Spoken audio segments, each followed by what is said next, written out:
योग के प्राचीनतम ज्ञान को आप सभी बंधुओं तक अग्रेषित करने के इस प्रयास सनातन हठ योग में आप सभी का स्वागत है। आज की भागदौड़ भरी जीवन शैली में बहुत सारी समस्याएं हमारे जीवन में आ जाती हैं।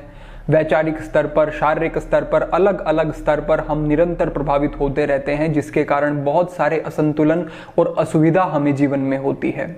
लेकिन यदि हम ठीक प्रकार का बोध रखें, ठीक प्रकार की जीवन शैली रखें, आहार विहार ठीक रखें, दिनचर्या व्यवस्थित करें, तो निश्चित रूप से इन सभी समस्याओं से बचा जा सकता है और अपने आप को सक्षम और स्वस्थ बनाए रखा जा सकता है। लेकिन उसके लिए कुछ ध्यान आपको रखने होंगे, कुछ बातों की समझ आपको रखनी होगी।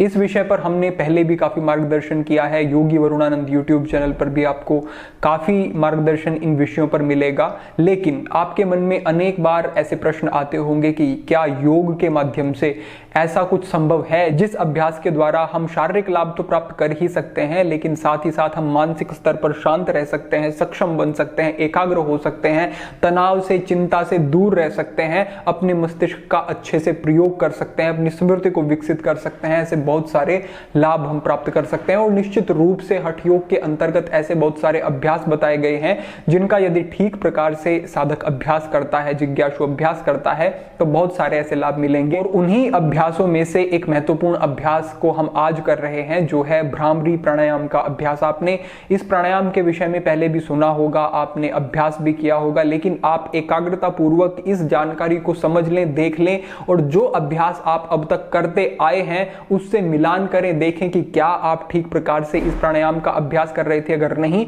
तो उन चीजों में सुधार करें। और अगर आपने इस प्राणायाम का अभ्यास अभी तक करना शुरू नहीं किया है तो आप विशेष लाभ ले सकते हैं।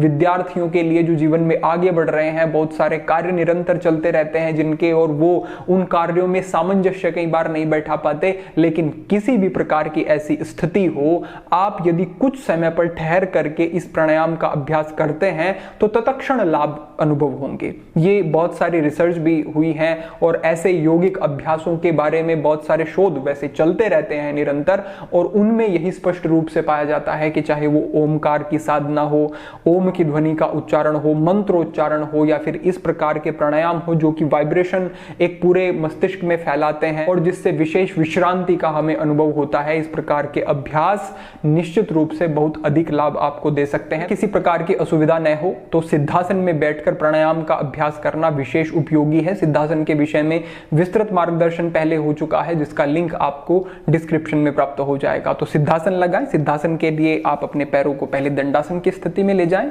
बाएं पैर को मोड़ें और पीछे की तरफ ला करके इस प्रकार सटाएं। दाएं पैर को उठा करके उसको ऊपर रखें और पिंडलियों की और जंघाओं के मध्य में इस प्रकार से अपने अंगूठों को और उंगलियों को ले जाएं।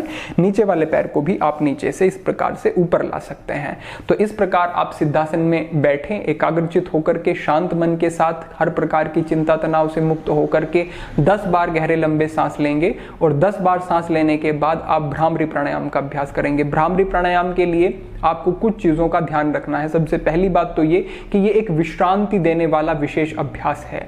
इस अभ्यास को अगर आप ऐसे समय पर करते हैं या फिर ऐसे स्थान पर करते हैं जहां पर बहुत ज्यादा कौतूहल है, जहां पर शांति नहीं है, वहां पर आपकी एकाग्रता भी नहीं होगी और वो उस प्रकार के लाभ भी नहीं होंगे। ये ऊर्जा को अंतर्मुखी करने का और प्रत्याहार को सिद्ध करने में सहायक अभ्यास होते हैं। तो अगर व्यक्ति बहुत ज्यादा चंचल स्वभाव वाला है, चिंता तनाव से वही व्यक्ति ग्रसित होगा जिसकी बहिर्मुखी होंगी इंद्रियां, जो बाहर ही सुख को देखेगा, जो बाहर ही संतोष को ढूंढेगा लेकिन वहां उसे मिलेगा नहीं, तो वो चिंता तनाव के कारण फिर बहुत सारे बनते हैं। तो ये अभ्यास विश्रांति देते हैं, शांत करते हैं मन को और अंतर्मुखिता की स्थिति लेकर के आते हैं। तो ऐसे स्थान पर बैठ करके अभ्यास करें जो पूरी तरह से शांत हो। और इसीलिए ये भी कहा गया है कि मध्य रात्रि में इस प्राणायाम का अभ्यास करें तो उपयोगी है। क्यों कहा गया है? क्योंकि वो अभ्यास फलीभूत अधिक होगा, क्योंकि वहां पर शांतिपूर्ण होगी, या फिर ब्रह्म मुहूर्त में उठ करके इस प्राणायाम का अभ्यास करेंगे तो भी विशेष लाभ मिलेंगे।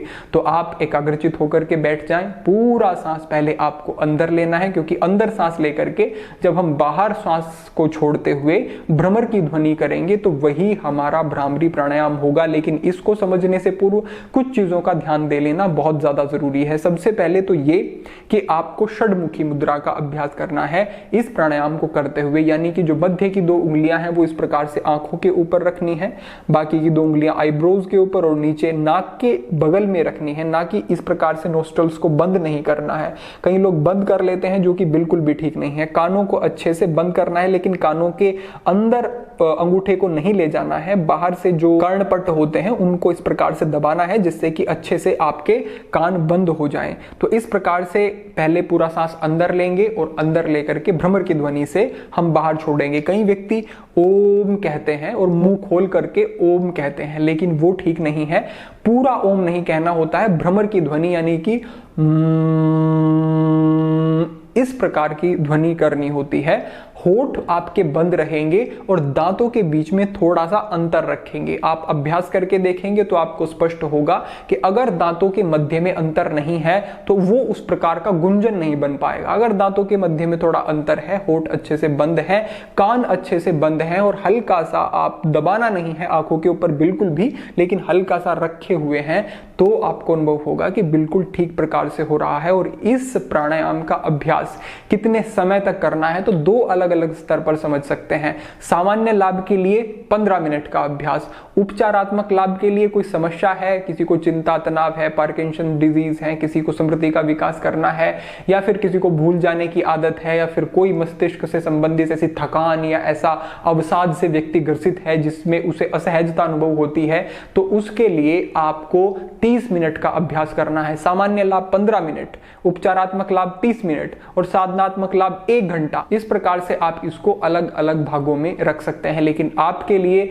अभी यही सुझाव है कि 15 मिनट से शुरू करें और इससे अधिक बढ़ा सकते हैं। 15 मिनट का अभ्यास भी अगर करते हैं तो आपको स्पष्ट हो जाएगा 2-3 दिन के अंतर पे ही कि हाँ, मुझे इससे विशेष लाभ मिल रहे हैं। तो इसी प्रकार से पहले सांस को पूरा अंदर लिया और फिर श्वास को लंबा रेचक किया। पूरक यानी सांस को अंदर लेना, रेचक यानी कि सांस को बाहर छोड़ना। लंबा जितना रेचक होगा उतना ही उपयोगी है, चाहे वो कोई भी प्राणायाम हो। रेचक की जो अवधि है वो विस्तारित करनी होती है अधिकांश प्राणायाम के अभ्यास में। तो इसमें भी हमने सांस पूरा अंदर लिया और भ्रमर की ध्वनि जितनी लंबी हो सके उतनी लंबी करनी है। एक बार देख लेंगे। इस प्रकार से आपने अपने हाथों को रखा षडमुखी मुद्रा में और यहीं से आपने पूरा सांस अंदर लिया, कान अच्छे से बंद, आंखों के ऊपर हल्के से आपकी उंगलियां रखी हुई हैं और उसके बाद सांस को दीर्घ करते हुए भ्रमर की ध्वनि के साथ आप सांस को बाहर छोड़ते हैं।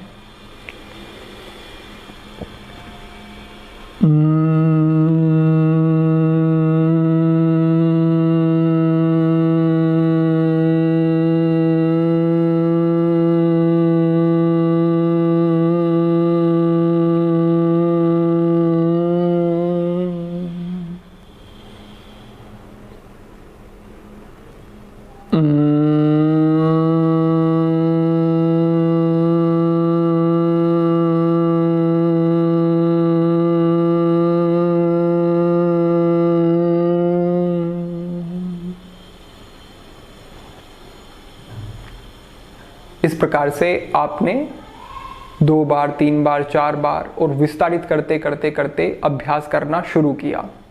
जैसे जैसे आपका ये अभ्यास परिपक्व होता है, अच्छे से होने लगता है, उसके बाद थोड़ा आगे बढ़ सकते हैं। अब की बार आपको क्या करना है कि सांस को पूरा अंदर लेना है, सांस को रेचक करना है, पूरा सांस को बाहर छोड़ना है। बाहर छोड़ने के बाद आपने इस प्रकार से हाथों को रखा हुआ है। कुछ समय अवधि को हमें बढ़ाना है तो आप इस प्रकार से हाथों को ज्ञान मुद्रा में भी रख सकते हैं। यहाँ पर रखने के बाद जैसे ही आपने पूरा श्वास बाहर छोड़ दिया, उसके बाद आपको जालंधर बन लगा लेना है। अपनी ठुड्डी को इस प्रकार से नीचे की तरफ करना है और यहाँ पर स्पर्श करा देना है, छाती के नज़दीक ले आना है। उसके बाद आपको मूल बंद लगाना है, यानी कि अपने पेरिनियम रीजन को एक विशेष स्थान से कॉन्ट्रैक्ट करना होता है।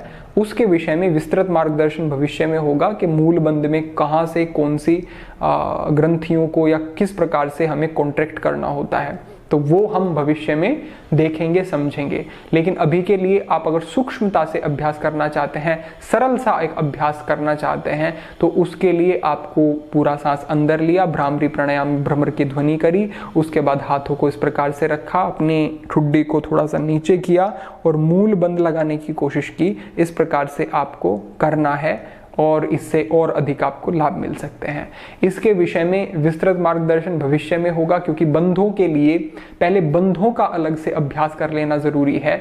बंध जब परिपक्व हो जाते हैं तभी हम प्राणायाम के साथ बंधों का प्रयोग कर सकते हैं। तो भविष्य में इस विषय पर आपका मार्गदर्शन होगा, तब आप और अच्छे से इसको समझ सकेंगे। लेकिन ये बात स्पष्ट रूप से आप अभी के लिए समझ लें कि इस प्रकार से भी सामान्य विधि से जब आप भ्रामरी प्राणायाम का अभ्यास करेंगे और समय अवधि को कुछ बढ़ाएंगे तो आपको कुछ ही समय में, 1 हफ्ते में तो बड़े ही सुंदर लाभ आप देख सकते हैं।